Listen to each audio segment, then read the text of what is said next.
Welcome back to the GSMC Baseball Podcast, brought to you by the GSMC Sports Network. We have a great show for you today. First, we'll be covering Lucas Giolito and his injury and how that will affect the Red Sox. Then we'll be talking about Scott Boras and his future with his clients and what's happened with him this offseason. Then after that, we'll be talking about some wildcard teams from last year and how they can improve and make it past that round. And finally, we'll be discussing some general news around the league, some news I wanted to talk about. But before we do that, I would like to ask you to please like and follow the show. We also get a number of questions from viewers, so to ensure that your question does get read on the air, please use the link gsmcpodcast.net. It really does help the show. It really does mean a lot, so thank you so much for that. Also, 51% of you watching our content are now subscribed. So, we make great content here, not just me, but all the other great content creators on this channel as well. So to make sure that you get all our content, whatever it is, please do press the subscribe button. Please do press the bell notification. Get notified every time we upload. So, it really does help me. It really does help everyone. So thank you so much for that. And, without further ado, let's get into our first segment of the day.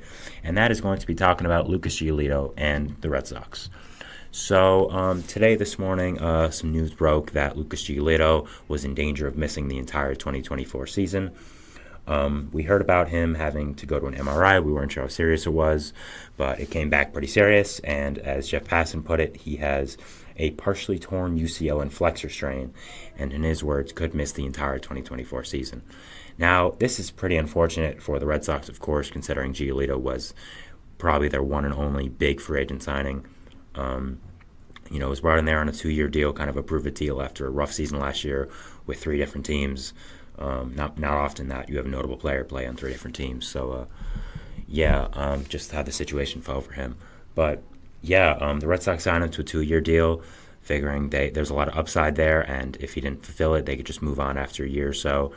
And this is not a great start to his tenure. A partially torn UCL and flexor strain is probably as bad as you can get. You could get Tommy John, I think. I'm not sure what is going to happen. But, it's not great for the Red Sox.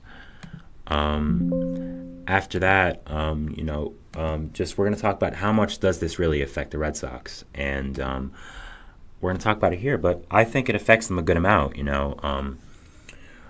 First of all, you look at that pitching depth right now. You have Brian Bayo, Nick Pivetta, Cutter Crawford, Garrett Whitlock, Tanner Houck, all good pitchers, but you didn't really have anyone with kind of ace potential maybe outside of Bayo. And I think they brought in Giolito to kind of be that guy, got to be the guy who can, be at the top of that rotation for them.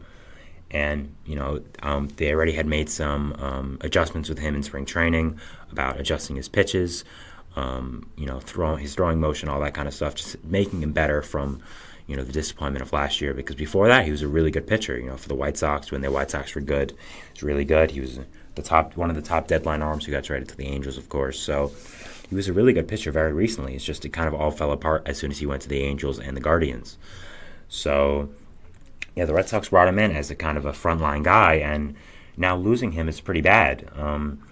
Now, again, it's not hopeless for the Red Sox because they do have, again, good pitching depth. They have Brian Bayo, who I've said multiple times on this podcast that I'm extremely high on. I think he can be a very, very good pitcher in this league for years to come. Nick Pivetta is fine. Cutter Crawford, fine. Garrett Whitlock, Tanner Houck, fine. It's just kind of the pitching staff's kind of a representation of the whole Red Sox team right now. They're fine. They don't really stand out that much. They're not too bad though. They're just okay. They're fine. And I think you have a potential in a guy like Giolito who could have made you better than that and could have kind of done more than that for your pitching staff. So I think it is kind of a loss here. It's not good for them, and I think the potential now for them to sign a starting pitcher is greater. They're still, of course, you still have the top 2 guys out there like Blake Snell, like Jordan Montgomery, but even other than that, you have some mid-tier guys. You have Michael Lorenzen, you have Mike Clevenger, who you could potentially look at if the Red Sox are serious about not really. I don't think they want to win a World Series because I feel like if they wanted to, they would have been in more heavily on other kinds of players in the offseason. Maybe like an Ohtani, who we heard had interest in going to the Red Sox. He probably wouldn't have signed there, but even going harder at him than we kind of heard about, I think would have been would have shown that they were serious about winning a World Series. And there's nothing wrong with not wanting to win a World Series. But you have to have a plan in place if you're trying to toe the line between competitiveness and rebuilding, which the Red Sox are trying to do. And I think Giolito was the perfect signing for that. A guy who had potential to be better than he is, but at the same time wasn't going to cost so much and wasn't going to automatically get you in that World Series status. So I think going back to the free agent equation, we've heard a lot about them with Jordan Montgomery specifically because of the connections he has there. Played in the East Coast for a long time. No qualifying offer attached, which is good for the Red Sox if they're trying to rebuild in a sort of way because they want draft picks. Also, his wife works in Boston. He's been training out in Boston in the offseason, so you have that connection there. So I think the Red Sox definitely make a lot of sense for Montgomery. You've heard a lot of rumors connecting them to him in the past few days or so, especially, one about that he had a Zoom meeting with them over spring training. So, yeah, I definitely think Monty makes a lot of sense to the Red Sox specifically. Looking at the other guys as well, you have Blake Snell, who does make sense because he is a top-tier starting pitcher, and that's what the Red Sox need, simply put. I think I feel like if the Red Sox wanted to sign Snell, though, we would have heard them connected. We've really only heard Snell connected to the Angels, Giants, and Yankees as notable teams. So I feel like if the Red Sox were serious about pursuing Snell, which personally I don't think they should, but that's different. I don't think he's the right fit for them with where they are right now. We would have heard it before. So I think for a Red Sox fan, they should be glad they're not pursuing Snell. Also, a lot of issues with him, just like as a baseball player and how he could be long term as well. So I think you have to look at it that way as well. I think Michael Lorenzen and Mike Clevenger, those kinds of guys, can make a lot of sense. Kind of in the same boat as Giolito, kind of a 2-year deal with maybe a mutual option for the second, bring some stability to that middle of the rotation, and you can trade him at the deadline if you guys aren't competing. And if you are, you have another piece of that rotation if one of your young guys like Bayo or Cutter or Whitlock or Houck doesn't pan out. Also, you then have the flexibility to trade Nick Pivetta, who is only under contract for 1 year and could maybe get you back a nice bat if you're missing something.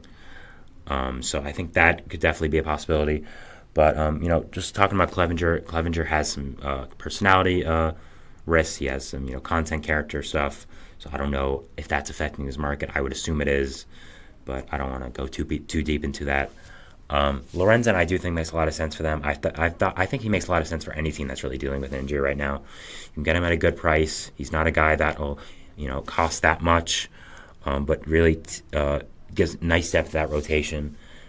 He's been on winning teams in the past, like last year with the Phillies. So I think Lorenzen makes a lot of sense if they were to look at it. But I think you mainly have to look at Monty right here, John Montgomery. We've heard them so many times connected to him, and it just makes a lot of sense for him to go to Boston. Again, I'm going to mention the wife thing again. I'm going to mention him training in Boston again because I think that is important. I think location is an important thing for a lot of players nowadays, as it should be. I mean, if I'm a Major League Baseball player who's played my whole entire career in one place and is about to sign somewhere, I want to make sure it's a place that I'm comfortable at and that I'm not just moving there for the money because you're going to be living there. Not only that, you're still going to get a lot of money. So I think players are realizing now that there's a lot of other factors, including location, that factor in. So I think that could work for the Red Sox benefit if they do want to sign Montgomery. Yeah, I mean, I just, the thing about Montgomery and Snell is it's just that I don't think the Red Sox are again trying to win a World Series, and I feel like those are all-in moves. I feel like if the Red Sox really wanted to sign Jordan Montgomery, they would have signed him already, because of how much sense he made, and the fact that he's still out here on the market. I don't know how much interest the Red Sox are really going to have in him.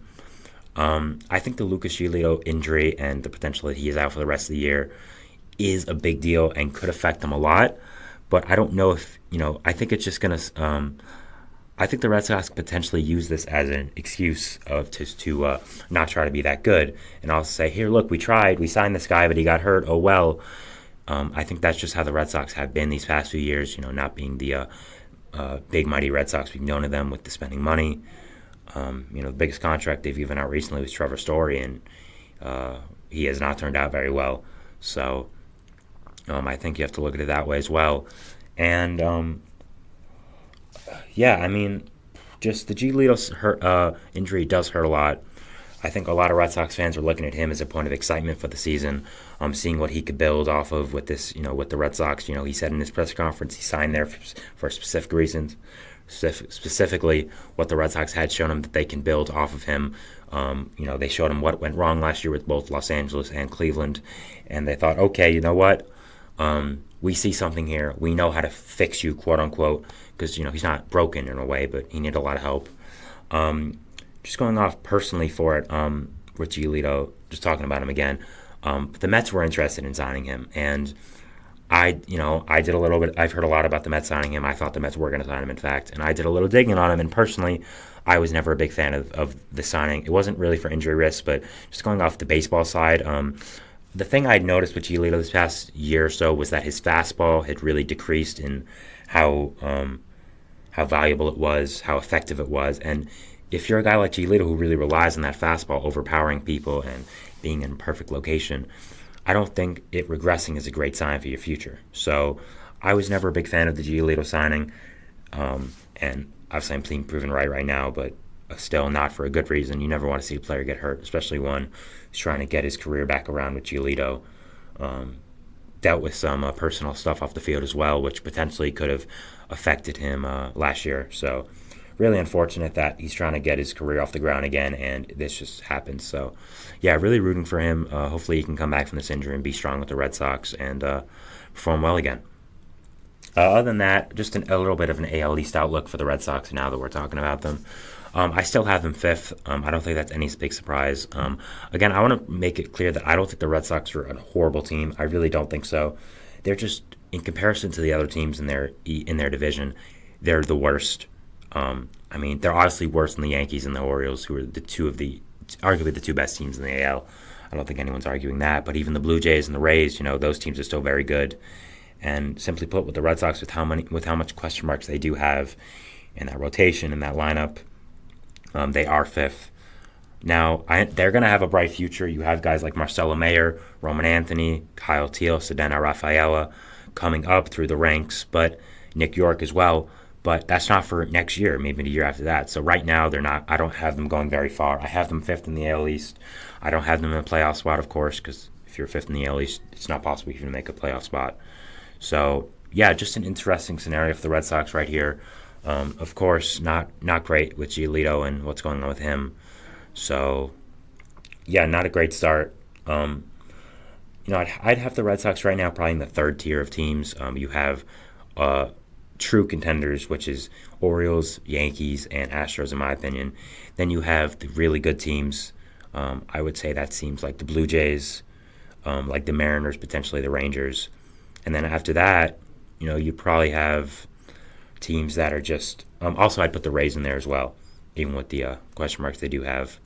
And then after that, you kind of have just a bunch of question marks. You have teams...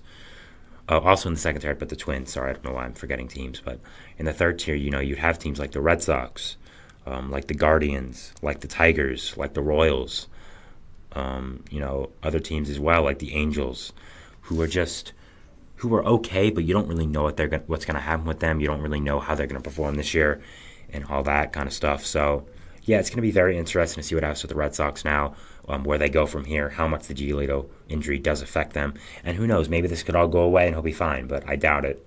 As Passan said, it's looking to be serious. So, yeah, not great news for the Red Sox, but it's kind of something they're expecting now with how the Red Sox have been these past few years, in the way the organization has been and the way they've ran it. So, yeah, that's our first segment here. We're going to go to a break, but first we're going to talk about our second segment a little bit, which is going to be about everyone's favorite guy, Scott Boras.